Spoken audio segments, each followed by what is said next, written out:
Hello, my friend, and welcome to Pro Wrestling Daily. My name is Aaron Machbitz. What was the best part of the August 22nd edition of Friday Night SmackDown? Well, it was two things. One, it was Randy Orton, and the next one was John Cena. Shocker. Those people have been a staple of WWE for the last 20 years, and so they produce some of the best moments you'll ever see, and it was no different on the August 22nd edition of Friday Night SmackDown. One being Randy Orton. We have Drew McIntyre in the ring talking about how Cody Rhodes has no friends in the business. Then the camera shot was perfect. You see Randy Orton's face right behind him doing that crazy sort of I hear voices in my head type of stuff. And then boom, RKO out of nowhere. Why is that so cool? Because Randy Orton just has pure excitement and pure hype when he does that. He's been in multiple interviews and people ask him, what's that face and the voices and sort of the thing you're doing when you about to do the DDT, when you're getting ready for the RKO, when you sneak behind someone to give him an RKO out of nowhere. He's like, I don't know. It's just pure excitement, pure hype, just living exactly in the moment, being exactly where he wants to be. And it's awesome to see. That's why we love Randy Orton.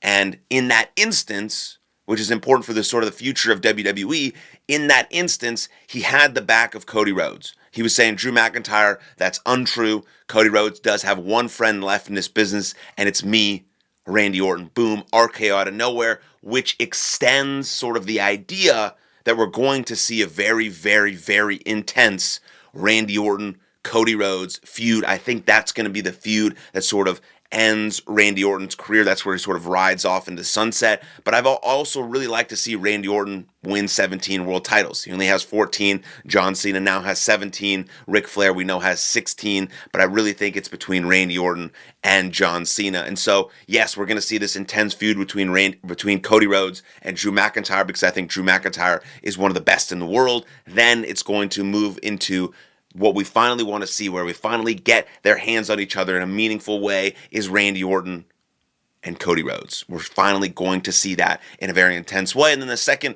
best part of SmackDown on August 22nd was John Cena being John Cena and absolutely verbally destroying our boy Logan Paul and the crowd in Dublin, Ireland chanting wanker.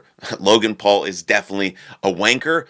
But that was a great part. But I also want to mention what Logan Paul said, is that he wants to be the face of WWE. He wants to be a leader in that locker room. He's feuding with John Cena currently and talks highly of John Cena, saying John Cena's been the leader for the last 20, 25 years. I think I can be that guy. And he's really upset that people still consider him an outsider. He's been with WWE for 4 years. He's not an outsider. He has a full-time job with WWE. He comes pretty regularly, more regularly than Roman Reigns, and at this point more regularly than Randy Orton, right? But those guys have been around so long, and when they come, it's a really special moment. But when Logan Paul shows up, it's also really special. He gets huge crowd reactions, and we saw John Cena be classic John Cena and absolutely destroy him on the mic. But Logan Paul can't handle himself, and he says good points, and I do believe him when he says he wants to be the face of WWE. I don't know if he has the personality traits to be a leader in that locker room. I don't know him that well.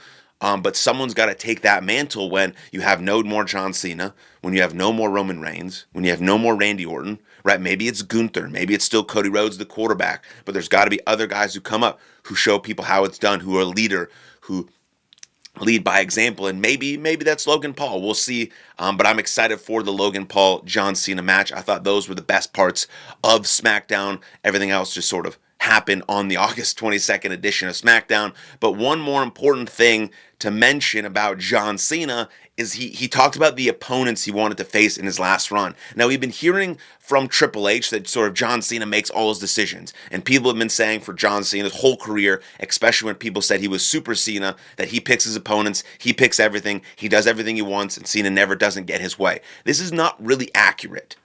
Or maybe it is accurate. The whole thing is sort of a spinning loop to try to make you think a certain way, because everything in wrestling is a work. Is John Cena picking his opponents, or is Triple H picking his opponents? Does John Cena have a hand in his booking, or who wins or who loses, or is it all the company?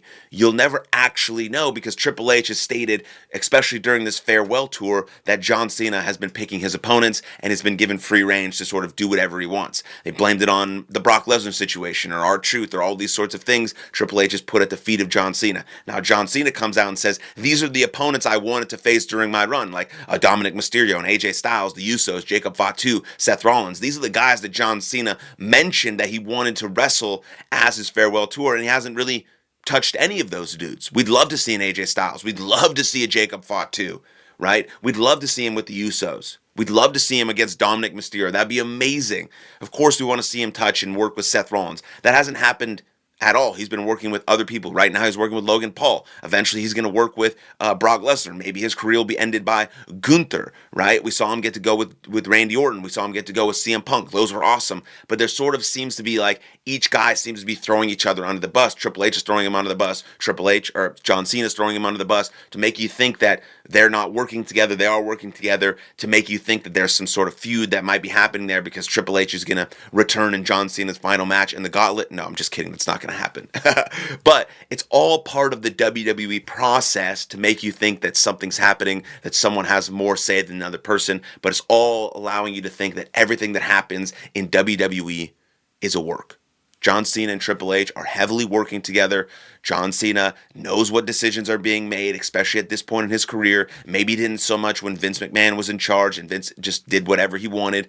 But John Cena does have a say in his career, who he wrestles. Maybe he doesn't have the final say, but everything nowadays, especially with how much social media and podcasts and dirt sheets, they got to feed different information. Triple H is feeding this information. John Cena is feeding this information so that the fans sort of get confused. They think there's some sort of, rift between the two, but it's all allowing you to think like, this is real. John Cena didn't get to pick his opponent. Triple H is only doing it. Oh wait, John Cena said this. Triple H said no. It's all part of the work that is professional wrestling to make you think this way about a shoot, about a work. All this stuff is part of the sports entertainment sphere, and I absolutely love it, especially being able to do a show like this where I can talk about it. And so those are the things I wanted to chat about on this episode of Pro Wrestling Daily. But let me know what you think in the comments down below. Anything that you think about Randy Orton or John Cena or his future opponents or the farewell tour, drop a you can't see me in the comments down below, and then like this video, subscribe